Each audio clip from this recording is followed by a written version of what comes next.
Mobile hack गर्ने एकदमै सजिलो तरिका ल है साथीहरू, तपाईँहरूलाई चाहिँ म आज मोबाइल चाहिँ कसरी ह्याक गर्ने, या अरूको मोबाइल अथवा चाहिँ नि आफ्नो साथीको अथवा चाहिँ नि हुन्छ नि अब आफ्नो फ्यामिलीमा पनि कसैको चाहिँ श्रीमतीको अथवा श्रीमानको चाहिँ मोबाइल कसरी ह्याक गर्छ होइन, ह्याक गर्ने कसरी गरिन्छ भन्ने विषयमा तपाईँहरूलाई म आज जानकारी दिन चाहँदैछु।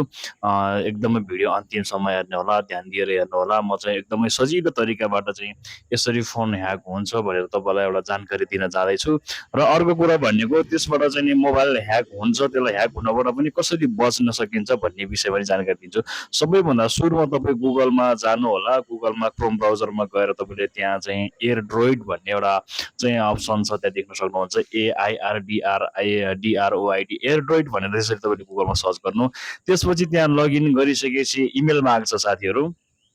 तपाईँले चाहिँ यहाँनिर चाहिँ गइसकेपछि इमेल लगइन गर्नुपर्ने हुन्छ। अनि एरोड्रोइडमा एउटा एप्लिकेसन हो। तपाईँले गुगल क्रोम ब्राउजरबाट कसैको चाहिँ नि अब ह्याक गर्दाखेरि चाहिँ इमेल यहाँनिर देख्न सक्नुहुन्छ। जुम गरेर देखाउँदैछु म तपाईँहरूलाई, यही देख्न सक्नुहुन्छ। यहाँ चाहिँ इमेल र पासवर्ड मागिएको छ।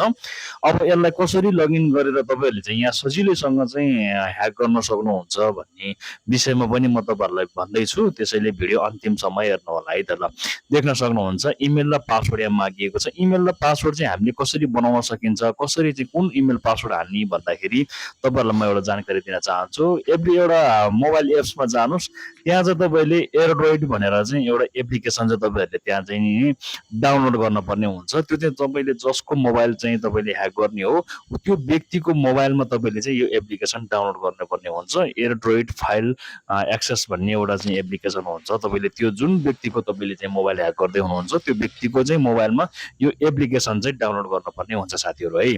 अब त्यसपछि तपाईँले यो एड्रोइड हाम्रो डाउनलोड हुँदैछ। डाउनलोड भइसकेपछि तपाईँलाई म सम्पूर्ण जानकारी पनि दिनेछु, देखाउने पनि छु होइन। र भिडियो अन्तिमसम्म चाहिँ नछुटाइकन हेर्नु होला। साथै अब यो युट्युब च्यानललाई पनि तपाईँले सब्सक्राइब गर्नु होला। नयाँ नयाँ जानकारी मूलक कुराहरू तपाईँहरूलाई जोडिनेछु। र देख्न सक्नुहुन्छ अब यहाँ साइन इन र साइन अप भनिएको छ। तपाईँहरूले चाहिँ साइन अपमा जानुभए पनि हुन्छ, साइन इनमा जानुभए पनि हुन्छ। अघि मैले पनि फेरि पनि दोहोऱ्याएँ, यो यसमा चाहिँ तपाईँले इमेल हाल्न पर्ने हुन्छ। देख्न सक्नुहुन्छ। अब तपाईँकै मोबाइलको तपाईँलाई क्लियर भाषामा भन्ने हो भने तपाईँकै इमेल चाहिँ जसको मोबाइलमा तपाईँले जसको मोबाइल ह्याक गर्न खोज्नु भएको छ त्यही आफ्नै इमेल लगइन गरिदिनु भए पनि हुन्छ साथीहरू है। एउटा यो एप्लिकेसन चाहिँ तपाईँले जसको मोबाइल ह्याक गर्ने हो त्यो व्यक्तिको मोबाइलमा अनिवार्य डाउनलोड भएको हुनुपर्छ। त्यसपछि गएर तपाईँले चाहिँ यहाँ चाहिँ आफ्नै इमेल पनि लगइन गरिदिन सक्नुहुन्छ र यसलाई चाहिँ हाइड गर्न सक्नुहुन्छ है त। यो एप्लिकेसनलाई पनि हाइड गरेर हटाउन पनि मिल्छ। त्यसपछि तपाईँले आफ्नै इमेल अथवा चाहिँ नि त्यो व्यक्तिको इमेल पासवर्ड, कि त त्यो व्यक्तिको इमेल पासवर्ड थाहा हुनु पर्यो। यदि होइन भने आफ्नै इमेल पासवर्ड अथवा कुनै एक्स्ट्रा इमेल पासवर्ड तपाईँले यहाँ लगइन गर्न सक्नुहुन्छ।